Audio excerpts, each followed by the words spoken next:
For those who wonder, who invented the elevator first? The history of the elevator dates back to 300 BC to Archimedes. If we define an elevator as a platform that can move people and objects up and down, its history actually goes back a long way. In this sense, the first elevator is known to have been used by Archimedes in Rome around 336 BC. Here is Archimedes and a section of the first elevator he used behind him.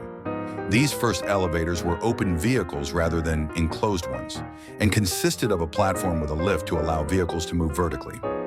Cranes were typically operated manually, either by humans or animals, but sometimes water wheels were used. The Romans continued to use these simple elevators for many years, often to move water, building materials, or other heavy objects from one place to another.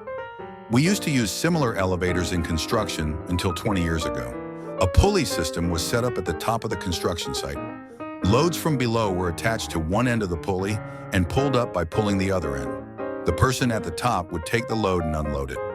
Anyway, back to the topic at hand. As for the private passenger elevator, it was first used in the 18th century by King Louis XV in 1743. Louis XV was staying on the first floor of his residence in Versailles. His mistress was on the second floor. Louis XV had an elevator built to carry him from the first floor to the second floor where his mistress was staying. This elevator was not much more technologically advanced than the ones used in Rome. To make it work, men placed at the top of the elevator shaft pulled ropes. They called it the flying chair. You can see a drawing of it here. Elevator technology didn't improve at all until the 1800s. In 1823, two British architects, Burton and Hormer, built a steam-powered soaring room for tourists to enjoy the view of London from high above a few years later. Their invention was improved by architects Frost and Studd, who added a belt and counterweight to the steam power. Here you can see the elevator they called the ascending room. Soon, hydraulic systems using water pressure to raise and lower the elevator car were also being created.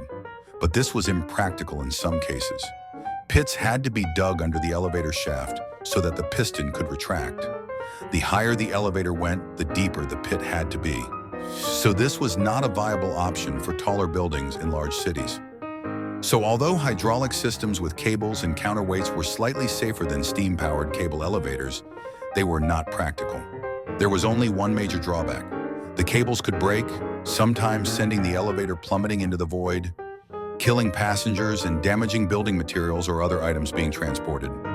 So no one was eager to ride in these dangerous elevators. And so passenger elevators up to this point can largely be called the primitives of today's elevators. The man who solved the elevator safety problem and made it possible for skyscrapers to exist was Elisha Otis, known as the inventor of the modern elevator.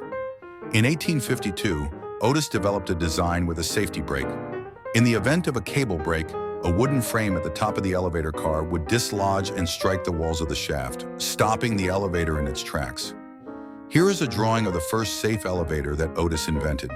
In 1854, at the New York World's Fair, Otis demonstrated what he called the safety elevator at the New York World's Fair by getting into a makeshift elevator himself and cutting the ropes. Instead of falling to his death, as the audience thought, the safety elevator stopped the elevator from falling in seconds. The crowd at the fair was very impressed by this demonstration. Otis founded its own elevator company in 1874, which would install the first public elevator in a New York building. Otis elevators are still known today as the world's largest elevator manufacturer. While the cable design continued, many additional improvements were made to the elevators, the most obvious of which was that they were now powered by electricity rather than steam power. Although the electric elevator was first produced by the German inventor Werner von Siemens in the 1880s, it was patented by Alexander Miles in 1887. Otis's safety elevator was not the end of safety innovations. These days, it is almost impossible for an elevator to fall and kill people. There are now many steel cables to support the weight of the elevator and a number of different braking systems to prevent the elevator from falling if the cables somehow break, even if the elevator falls.